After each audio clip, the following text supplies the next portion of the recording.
Everything's gonna be alright. Shine your light. Hello to somebody around you.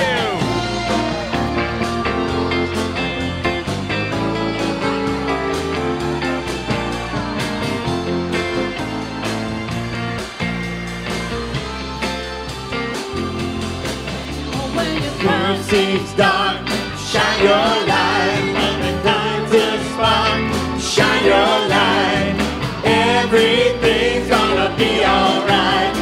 Shine your light. Everybody just Shine your light. come on, people now. Shine your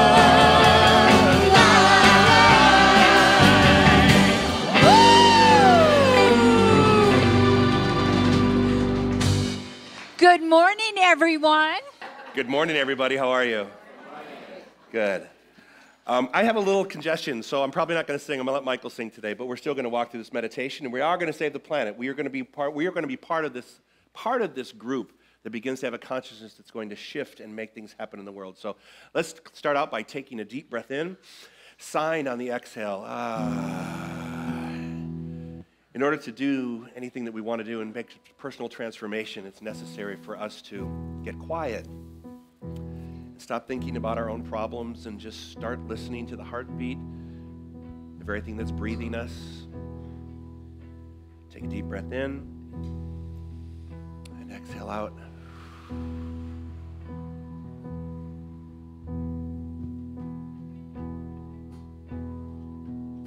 Show me the way. Show me the way. Your love will light my way.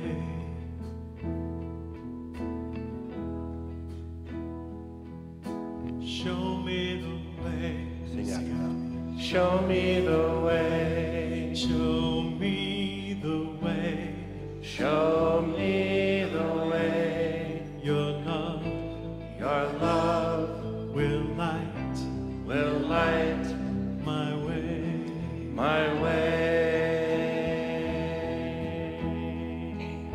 Show me the way.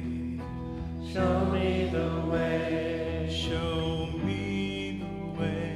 Show me the way. Your peace will light my way. My way. Show me the way. Show me the way. Show me the way. Show me the way. Your truth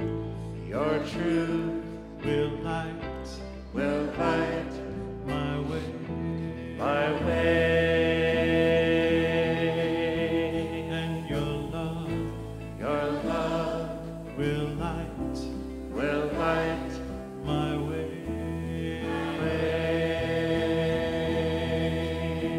And your peace will light my way. My way. And your truth will light my way.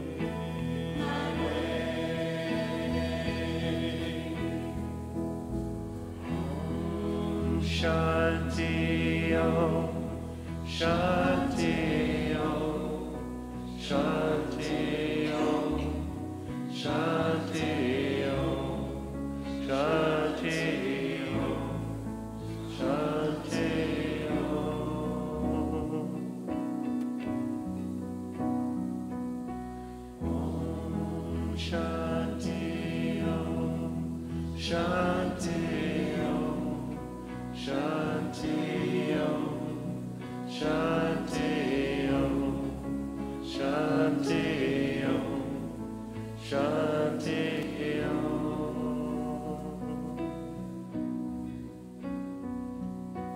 Om Shanti Om, Shanti Om, Shanti Om, Shanti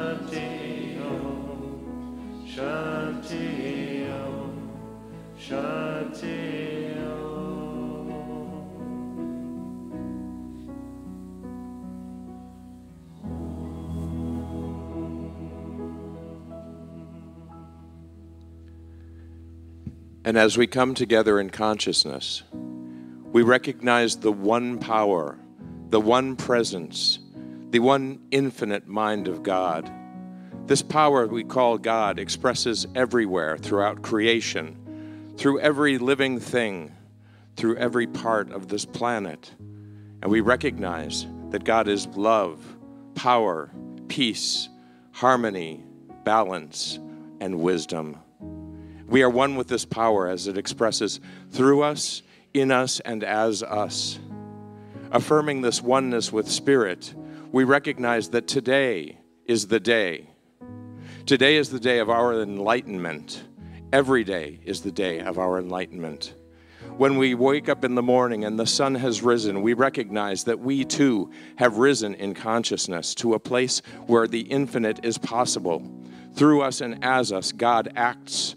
We can make choices which enliven, preserve, protect this planet, which bring about peace in every part of this planet.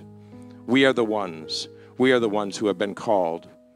And we hear this call as we recognize that any place in our own lives where we feel fear or doubt or worry, we shine the light of Spirit, and we are free of all those attributes that are unlike God.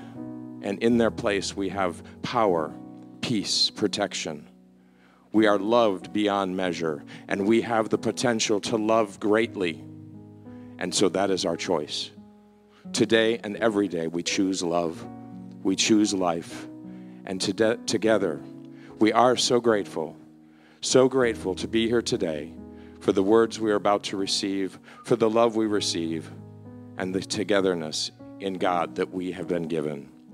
And recognizing this gratitude, we simply say, thank you, God, and turn it over. And together we say, and so it is. Amen. Loving Spirit dwells in me. This is my serenity. As within, all around, all I need is here and now. Where there's air, let me love, and I have no fear. All the power, all the glory, I surrender, let it be. Loving Spirit dwells in me, now and evermore.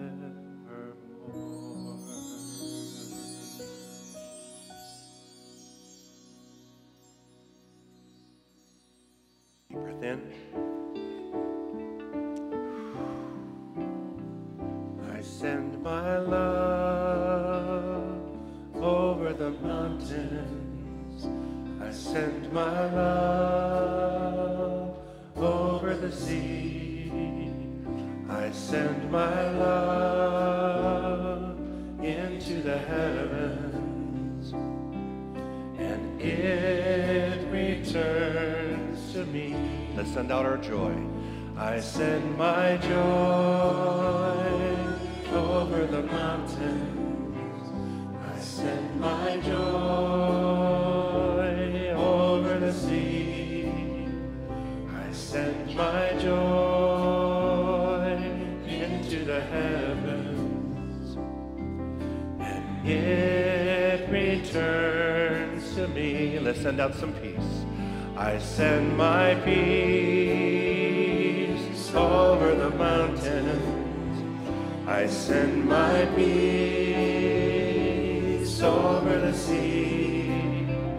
I send my peace into the heavens, and it returns to me. sending out love, sing it out. I send my love over the mountains. There we go. I send my love over the sea. I send my love into the heavens, and it returns to me, and it returns to me, and it returns to me, and it returns to me.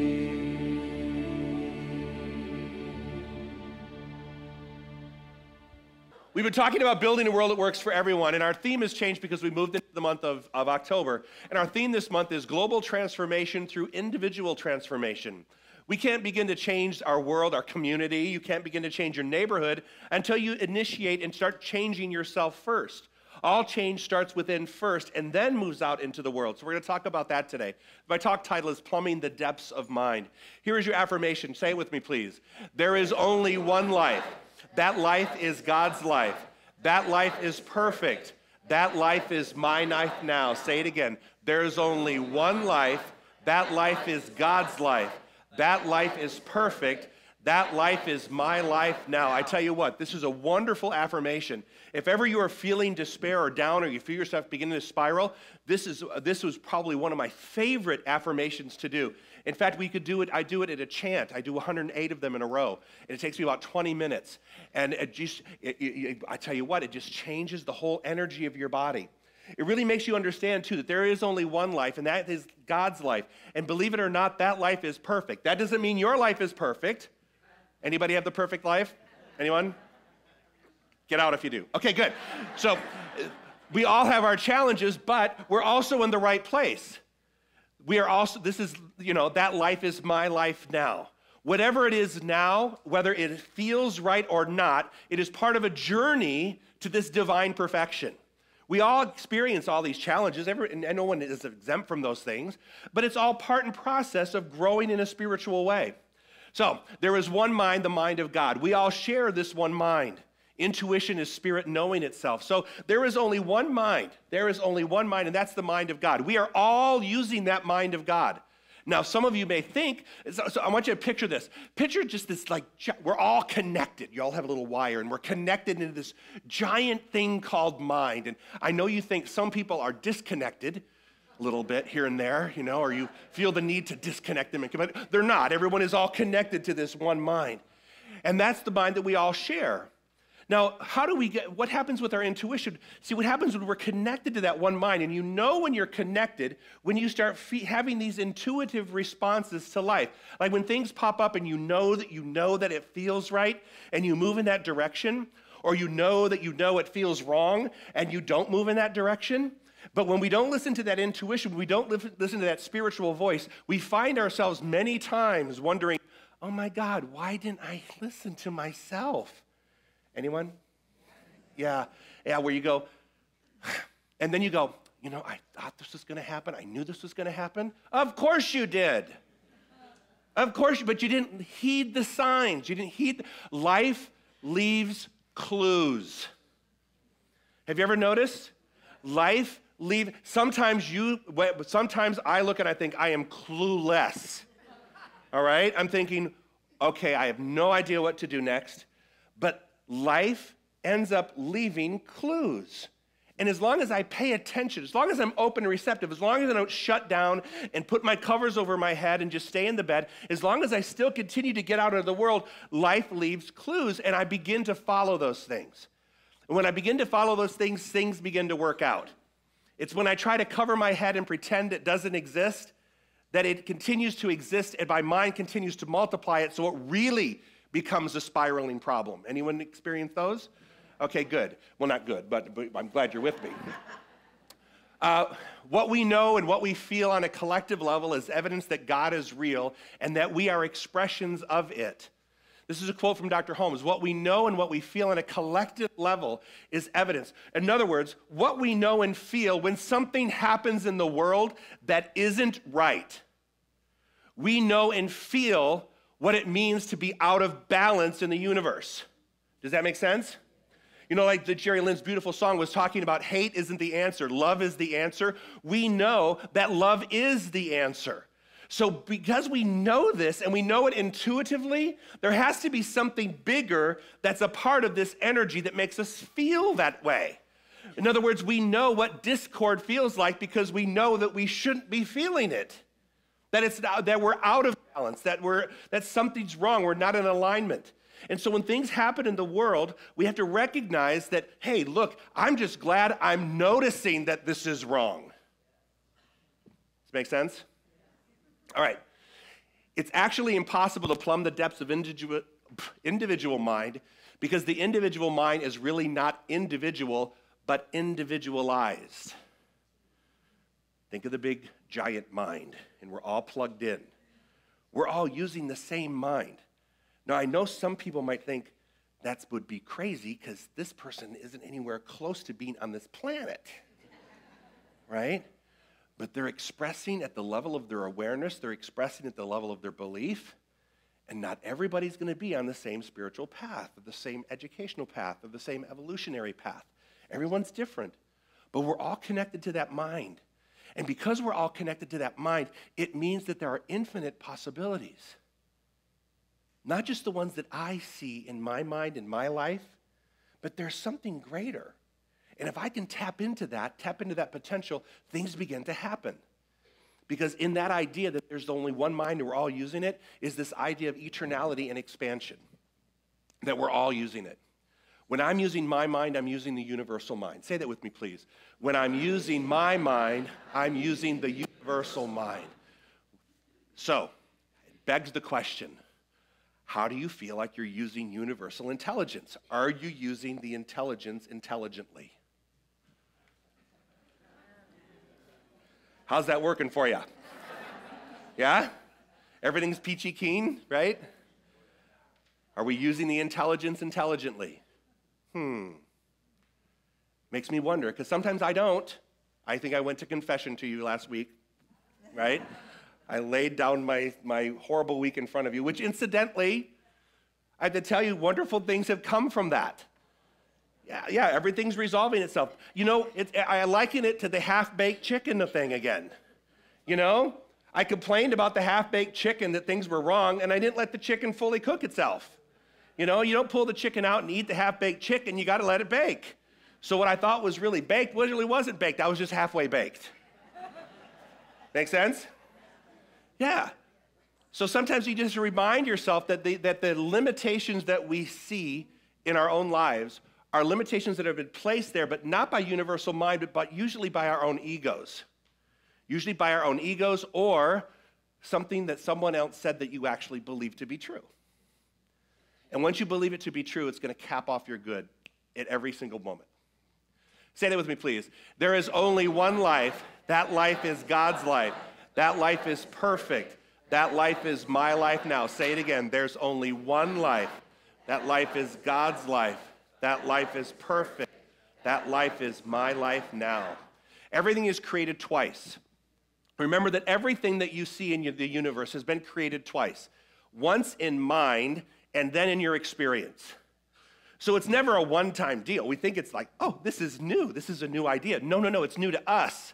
But universal intelligence, it's already been thought through all the way once. It's already been fully baked once. So there isn't anything that's outside of that reality. So everything happens twice, first here, then in my experience. So then I have to back up and go, okay, wait a minute. If it's happened in my experience, then what did I have here first to make that happen? You almost got it. Okay, that was lame. If it's happening out here, where did it start first? Yeah, so, and I always like, if it's happening out here, it's because of them. Much easier solution. It's because they didn't do what they were supposed to do.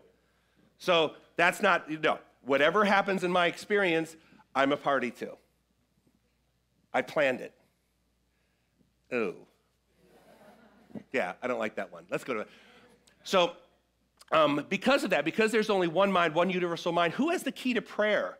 I mean, when we pray, who has the key to prayer? And I wrote this, while some have prayed under a different banner, they are effective not because of their peculiarity of their theology or religious belief, but because each uses the principle that exists at the core of all human beings. See, we talk about peace, we talk about the one universal mind. I truly believe that the way we pray, and there's no right way to pray. There's no wrong way to pray. What's universal, though, is that there is a healing presence through most religions. I would say 99.9, and I'm sure you guys will email me the ones I'm erred on, okay? But the ones that I'm talking about, the most mainstream religions, there's one big premise, and that there is a healing energy. We don't know what it is. People call it different names, call it different things. Nameless doesn't matter. It doesn't matter what its name is. What matters is that it is the one healing thing. So it's the one thing that we all have in common. It's the common thread with all religions is this concept of healing. So I want us to note that. Because we keep trying to fix the effect of life, fix it. Maybe if we just start healing and come into alignment with the commonality of theology and religions, maybe if we could just see this common thread, we could start there and have a conversation starting there. Does that make sense? Because it's the key, it's the core principle of I believe, all religions actually, except maybe a couple, is that common thread of healing from one place, from a thing. You heard me say this 1,000 times. Prayer is prayer. It's done unto you as you believe. I loved Ernest Angley growing up. Remember Ernest Angley? No? Remember the guy that would sit there and go, "Oh, thou foul spirits, come out," and slap people on the forehead like that. He'd slap them on, and they'd go like this, and they'd be saved, and they'd be healed. And they believed it, and they walk away feeling healed in the moment. I loved it. Oh, my God, I wanted to be him. I wanted to be him. I thought it was, I was like, oh, my God, how fun would that be, walking, heal. But you know what? It worked for people. You know why? Because they believed it would work. They didn't walk in thinking anything but. They thought, hey, you know what? I'm going to walk in. I'm going to get healed today. They didn't have a second thought, well, maybe, if it's working right. If the stars are aligned and everything's perfect. No, they had a belief. And he believed it. He believed it. And I one day we'll have an Ernest Angley revival hour. He had the biggest hair. Oh my God. I don't know how long it'd take me to get that way up. Get some hairdresser to do that for me. Okay, say it with me, please, twice in a row. There is only one life. That life is God's life. That life is perfect. That life is my life now. There is only one life. That life is God's life. That life is perfect. That life is my life now. I tell you what, you keep going like that. You do that when you start feeling like you're getting disjointed, and this will align you. Let us approach this in awe, not with fear, with a truly humble thought, not with the sense that we are unworthy. When we talk about this idea of universal mind and thinking, okay, I can tap into this big thing, many of us don't think we're worthy of that. But let's go in and go in it with a sense of awe, like, okay, yeah, this makes sense. Let us approach it normally, happily, willing to accept, glad to experiment, believing that as a result of our efforts, we will derive a great good. So I have to tell you a little story. Many of you know our daughter is in college, and she approached us a few weeks ago and wanted to take flying lessons. All for it. Daddy's an airline pilot. That would be great if she did that. So we promoted her. She's out there doing that. And we also said, get a job, get a job, get a job, get a job, get a job. You're in college, get a job, right? Get a job. Get a job, right? Lovingly namaste. So we say that. But we said it nonetheless. So she calls, hey, she's flying, she loves it, she's having a great time, and she's really enjoyed, passionate, she feels very comfortable with it. And that's great. Trey and I are doing the Snoopy dance, and we're like, but what about the job? So she, of course, happy, yes, no. She said, I got a job at the Gap. Okay, cool, we got a job at the Gap. And I'm thinking, no. You know what? You got the job at the Gap, but I think there's something more. So just keep looking. She's like, oh my God, Dad, are you ever going to be satisfied? You said get a job, I got a job. So on Tuesday, she had her orientation scheduled for her class, or for her her new job at the Gap. And she also had a flying lesson scheduled. And so we said, honey, you're never going to make that, so you need to cancel your flying lesson. So she called the flight academy that she's going to, and she said, I'm sorry, you know what? I got an orientation for my new job, and so I won't be able to make it. And the woman on the phone said, well, Carly, that's funny you should say that, because when you were coming in this afternoon, I wondered if you wanted to come work for us.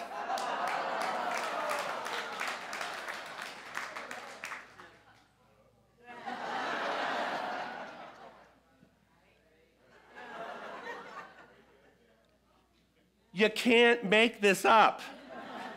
She wasn't even looking there. Didn't even know they had a job there. And the yellow brick road led right to her feet. Right? She didn't even, and she called, it was so funny, she called us back, what do I do? What do you do? Are you kidding me? Love you. It's those synchronicities that I'm talking about. It's those things that you go, I mean, there's so many other things that happened at last week I kind of like had a little mini breakdown in front of you, and that was okay. But all those things ended up working out but they all worked out in a synchronistic way. They all came together in a way that it's like, okay, they were supposed to fall apart to come together a little bit. You know, and that was okay to have them to kind of, and for me, actually, because what happens is it renews, so I'm pointing it out to her. Look, my love, now you actually are working around the pilots that that are training you. You're in there, and you're in that environment. You're not saying, check or credit, or whatever it is, and you're not folding shirts, which isn't a bad thing. But this is more in your line of your work that you desire to do. I said in there, and all the little hot boys are coming in and renting planes. I mean, this is all good stuff. This is good stuff for you. And look how the universe is conspiring to create your good. See what I'm saying? But some people would go, oh, well, that's just coincidence. No. There's 17 other things that happened as a result of that exact story. But I'm just giving you the highlight of that because it's true. When we're willing to experiment with it, because I kept praying, I kept saying, my intuition told me, I don't think the Gap's the answer. I think there's something else that's bigger. That's my intuition. I told her that. She blew it off, but I didn't. I kept praying for her highest and best good. Boom, out of nowhere, there it is. It happens in your life too. No, don't clap. Thank you. That's nice. But it's happening in your life too. Or it can if you're willing to do the work. Many of us aren't willing to do the work. If I had to do the work, oh my God. It's happening. It happens in a lot of lives. But you have to be willing to take the shot. You got to be willing to take the covers off your head. Get out of bed. To learn how to think is to learn how to live. We say this all the time. We do not, and I have to say this, we do not teach positive thinking. People go, what's the name of your center? What's the name of your church? Oh, well, it's Center for Spiritual Living. Okay, what do they teach? Oh, it's a positive thinking church. No. We have to stop saying that. Because I know people who think positively negative. You know what I'm talking about? They're using the law, but they're using it in a way that is reflecting negative things in the outpicturing of their life. And they're using it incorrectly that they're positively using it in a negative way. So I want to think that we're a church that we don't tell you what to think, we're just going to teach you how to think differently. Which is why I do this on my Sundays. I think differently every Sunday. I need to hear what I'm saying every Sunday because I'm the same way as you. I had to be able to look at life situations and feel my own humanity, right? I'm not afraid to show you my humanity. Well, some parts. I'm not able to do, I'm willing to show you my humanity under the guise that I'm willing to say, look, I don't know it all, but I'm learning, and why don't you come on the journey with me? So we are teaching people how to think, and that will change how you live your life. But the choice is yours. You get to choose. Now, some people will run out the door when you tell them this because they have to believe, but what was that? They have to be able to blame a force outside of themselves for the negative things that are happening in their lives. They have to have an excuse as to why they're not succeeding. So there's always a power that is equal to the power of good, which is also taking away from them. We don't teach that. That's a different church on the street. All right? Changing your life is changing your thinking. But when you change your thought and you keep it changed, your life changes. The key word there is keep. You know why? Because I can change my mind. And then the spiraling starts in my head. The little wheel where the mouse goes, you know that one? That all starts to happen in my head. And I don't keep my thought right. I jump on the wheel. And that wheel is usually the one that wakes me up at 3 a.m. and doesn't let me go back to sleep till just before my alarm is supposed to go off. But that's where the wheel is. Because so if all thought is creative, I need to be able to keep it focused on that. So when the negative things start to pop up, instead of playing with them and trying to resolve, keep my focus on the outcome. Again, we don't pray anything out of your life. We pray the right thing in. When you pray the right thing in, things leave as a result of the right coming in. So I just have to make sure I keep my thought focused on that. The road to freedom lies not through mysteries or occult performances, but through the intelligent use of nature's law in the spiritual world. It's not about some magic hocus pocus that makes you feel like you're connected. It is a natural thing for us to feel. The problem that we've had is that many of us grew up in environments, and many of you have grown up in environments that didn't have that nurturing connection. There was a punishing God with a clipboard, and it was withholding all your good because you had made mistakes, and you were continuing to make mistakes, and that you didn't have enough extra credit to get into a place called heaven. And so that concept, that idea, that old concept is really hard to rid yourself of when it's been playing in your mind your whole life growing up, because there was always that punishing God. Well, you can bring your punishing God in, but it's not really going to feel real welcome here. Because here we don't believe in that punishing God. We believe in the law of cause and effect. It's pretty simple. The road to freedom doesn't lie in some special thing that you're doing. It just lies in the intelligent use of what is natural for us to experience. So what is natural? Whatever is natural that you would, an acronym or synonyms or anything that you would call, synonyms that you would think of when I say the word God or spirit. You would think love and peace and joy and harmony and balance and order and wisdom and beauty. Those are natural things. Being dis-ease doesn't feel natural. Just the word dis in front of anything keeps it out of that context. But when you think about what is really real and what is the spiritual nature of life, the road to freedom lies in that, nothing more. Now, sometimes we have to trick our minds, and I do say trick our minds into using these things because the influences on the outside are so heavy. The media and things are so heavy to bring fear into our lives, and we're inundated with that. But it's a real challenge to try to keep oneself focused in this. But when you do, when you keep this, and when you pose, and you live a life in that natural state, as much as you can, be clear, as much as you can. No one's asking you to be there 24/7. If you were that way, you wouldn't be here. You probably wouldn't be anywhere, because it doesn't exist. Our humanity comes into play. Say it with me, please. There is only one life. That life is God's life. That life is perfect. That life is, say it again. There's only one life. That life is God's life. That life is perfect. Life is, say it again. There's only one life. That life is God's life. That life is perfect. Say it again. There's only one life. That life is God's life. That life is perfect. That life is my life now. Perfect.